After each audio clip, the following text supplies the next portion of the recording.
Let's take a first look.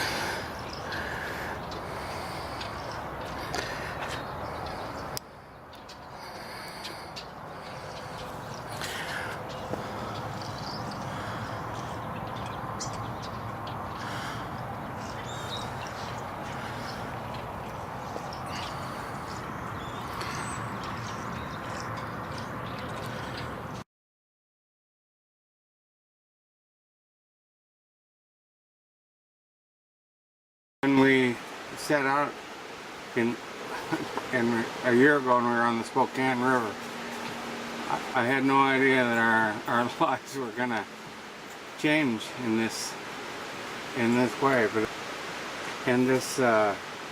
when Bob Carlson introduced us to Suiseki and to his sensei Felix Rivera,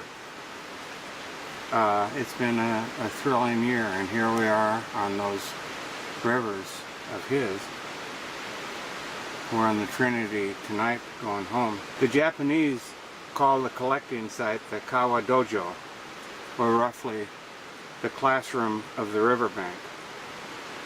As they study the endless sea of rocks before them, field collectors are able to discover potential Suiseki by matching them against the mental images of natural landscapes and quality stones they have built up over the years.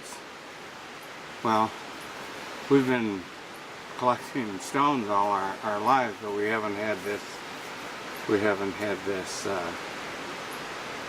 orientation. I love this line here in this stone, and of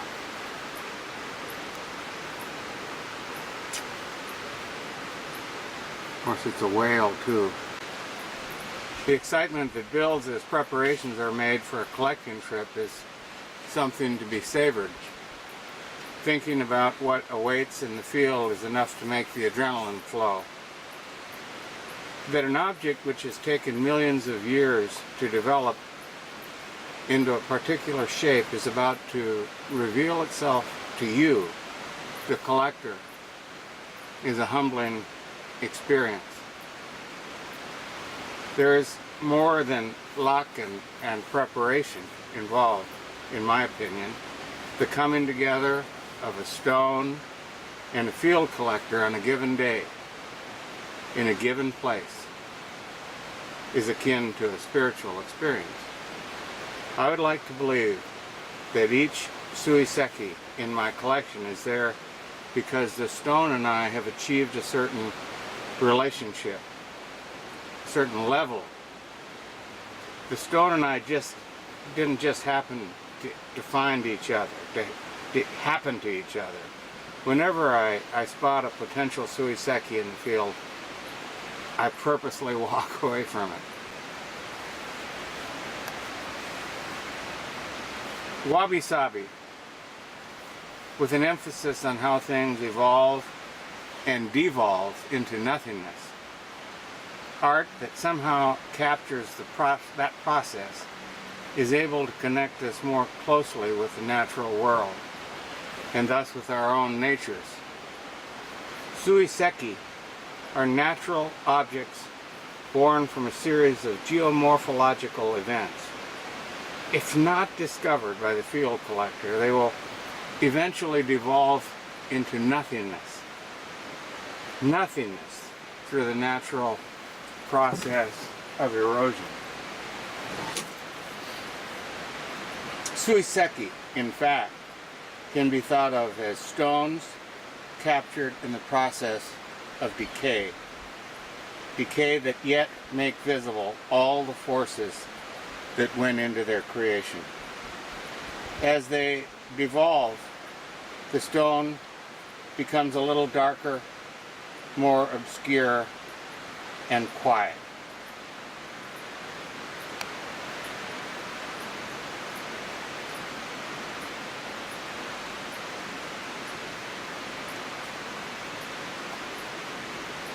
One more. Having you with me on this on this journey this week, in this tough time in our family's life, dark time. You know, we say thanks for this day, and I'm a nod guy, choosing the odd over the even, and that's what poetry does. That's what Storypath, Cuentocamino is, and it's natural. It's enlightened. I can't tell you what this hat means to me. My York hat,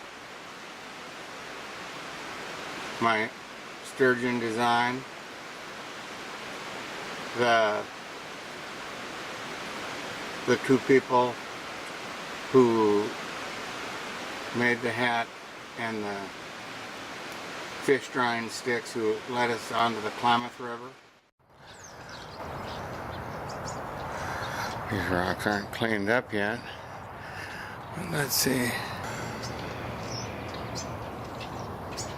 I think they're all pretty beautiful.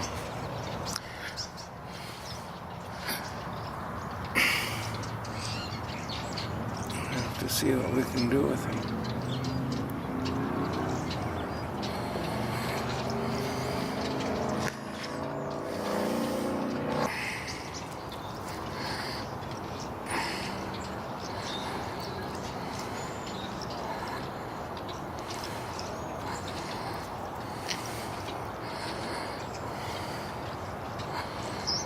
There's a landscape.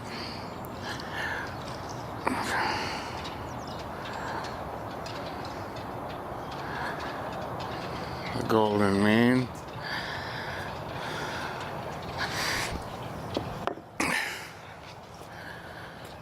Okay.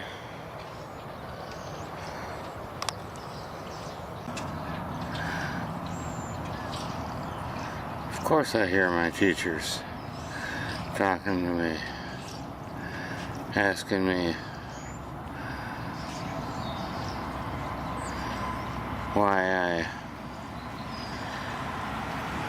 picked this stone, why I brought it home. Turn the porch light off here.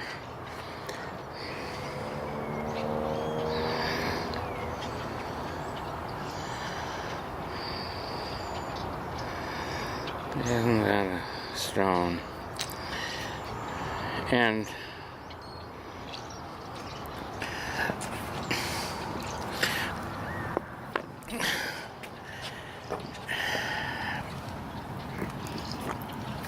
I know my limitations and my inclinations, but you know, I am a boy from North Dakota. And these buttes, they speak to me.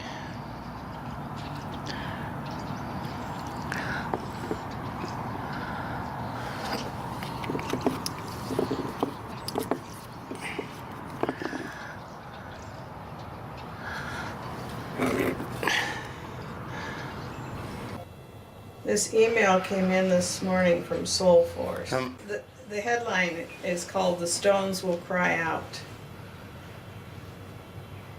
And it says, "The language of the Bible is a language of power in this country. We rise up to our adversaries in the language they know best."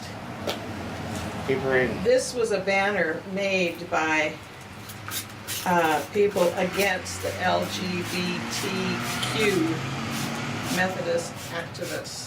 They would hold it up every time they wanted to talk to somebody. Now they're using the cry. The cry of the stone. Mm-hmm. Wow. Well, so here we go. The stones will cry out is a biblical reference to the principle that truth will always come out. You can try to silence us, you can arrest us, you can deny us the chance to advocate for our humanity. but you cannot kill the truth. Where is that from in the Bible? That's the stones will cry. We'll get that later. Okay. I think it's from Luke. And, you know, I think I went to the stones in order to learn silence, you know, so that I wouldn't be so crazy. But, so we're just back from this Suiseki journey in Northern California on the rivers, and we were camped at the Redwood camp. RV. Yeah, and we were right next to that prison. Yeah. What was it? The Pelican Bay State Prison. What you read to me from that is what I wanted you to give me this morning, Karen. Because when you were reading that, I was just in the process of reading the stream bed from this home ground book that we've been using on our trip. So, what about this prison? Pelican Bay State Prison is a supermax California Department of Corrections and Rehabilitation State Prison in Crescent City, California.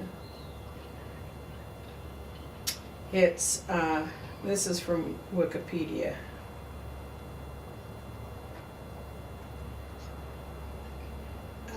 It's designed to keep California's alleged worst of the worst prisoners in long-term solitary confinement. It takes its name from the shallow bay on the Pacific coast. And there are two sections of the prison. There's the general population, and then there's the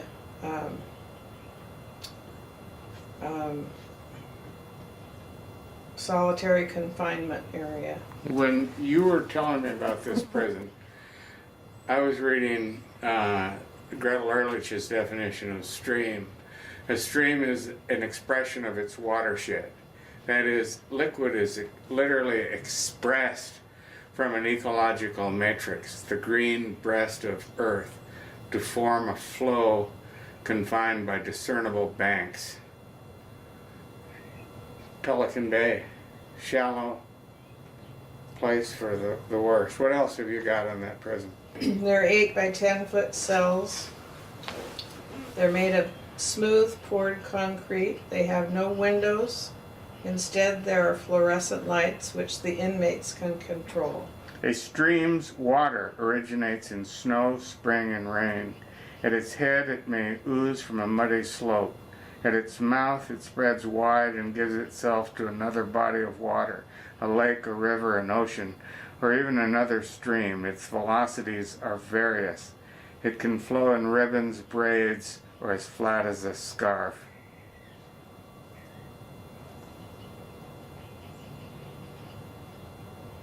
For at least 22 hours every day, prisoners remain in their cells, looking out through a perforated steel door at a solid concrete wall. Sometimes a stream runs underground or deep in the earth's surface, as in Taipei, where Herman Melville writes, "Starting to my feet, the sight of those dank rocks oozing forth moisture at every crevice, and the dark stream shooting along its channel, sent fresh chills through my shivering frame, and I felt as uncontrollable a desire to climb up towards the genial sunlight as I before had to descend the ravine." May 2013, Pelican Bay ranked as one of the 10 worst prisons in the United States.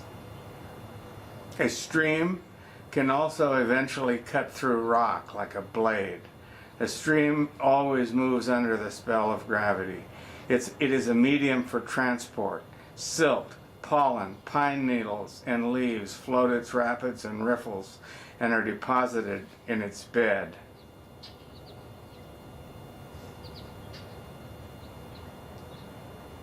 There were 1,107 prisoners in the Pelican Bay unit. as of June 15th, 2011, and 3,081 total prisoners housed in Pelican Bay as of April of 2012. The design capacity of Pelican Bay is 2,380 inmates. Now, all those investors like those man-days.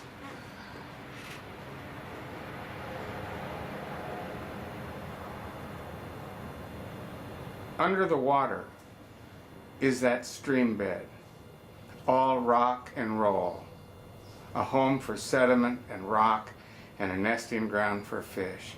Steelhead, trout, and salmon lay their eggs 1 to 3 feet deep in a gravel bed, while benthic invertebrates such as stoneflies, mayflies, black flies, and caddis flies hide in a stream's cobbles.